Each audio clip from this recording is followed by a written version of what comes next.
আন্দোলন নিয়ে ময়দানে ডিওয়াইএফআই সাংবাদিক সম্মেলন করে জানালেন ডিওয়াইএফআই রাজ্য সভাপতি পলাশ ভৌমিক এবং রাজ্য সম্পাদক নবারুণ দেব সহ অন্যান্যরা। গতকালকে গ্রুপ ডি পরীক্ষার ফলাফল প্রকাশিত হয়েছে।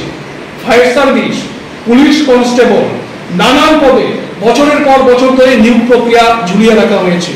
2023 সালে কোনো টেট পরীক্ষা হয়নি।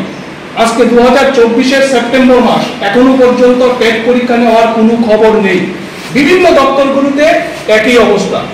ফলে আমরা ডিওয়াইএফআই এবং টিওয়াইএফ মনে করেছি এই সময়ে রাস্তায় নেমে রাজ্য সরকারের যে বেকার বিরোধী মুখোশ, এই মুখোশ আমরা তুলে ধরতে চাই। তার জন্য আমরা ডিওয়াইএফআই এবং টিওয়াইএফ কতগুলো আন্দোলনের কর্মসূচি আমরা গ্রহণ করেছি। 15 সেপ্টেম্বর থেকে 30 সেপ্টেম্বর পর্যন্ত একটা পর্যায়ে ডিওয়াইএফআই এবং টিওয়াইএফ, এসএফআই, টিএসইউ আমরা এই আন্দোলনের কর্মসূচি গ্রহণ করব। 15 সেপ্টেম্বর, এটা অনেকেই জানেন, 4 সংগঠনের দাবি দিবস। আমরা ধারাবাহিকভাবে এই কর্মসূচিটা সারা রাজ্যে পালন করছি। আগামী 15 সেপ্টেম্বর সবার জন্য কাজ, সবার জন্য শিক্ষার দাবিতে আগরতলা শহরে আমরা বিকাল 3টায় মিছিল এবং সভা সংগঠিত করব 4টি বামপন্থী ছাত্র যুব সংগঠনের আহ্বানে। অনুরূপভাবে আমাদের প্রতিটা বিভাগে এই ধরনের কর্মসূচি হবে, যেখানে যেরকম পরিস্থিতি, এই পরিস্থিতির মধ্যে দাঁড়িয়ে আমরা রাস্তায় নেমে আমাদের যে দাবি দিবসের কর্মসূচি, এই কর্মসূচি আমরা পালন করব।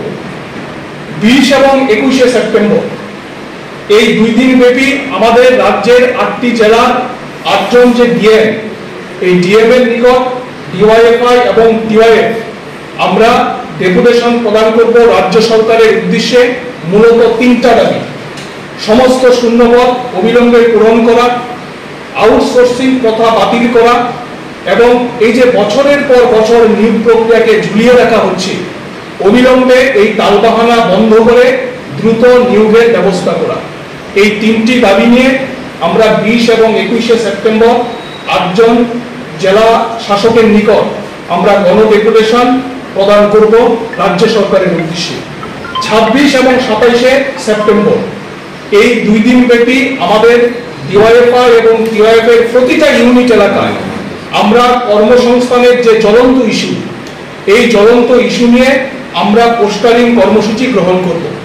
30 সেপ্টেম্বর রাজ্যের মুখ্যমন্ত্রীর উদ্দেশ্যে এই কর্মসংস্থানের ইস্যু নিয়ে 3 দফা দাবি নিয়ে আমরা গণচিঠি প্রেরণ কর্মসূচি আমরা হাতে নিয়েছি। এই 30 সেপ্টেম্বর পর্যন্ত আন্দোলনের প্রথম পর্যায় আমরা এইভাবে সাজিয়েছি।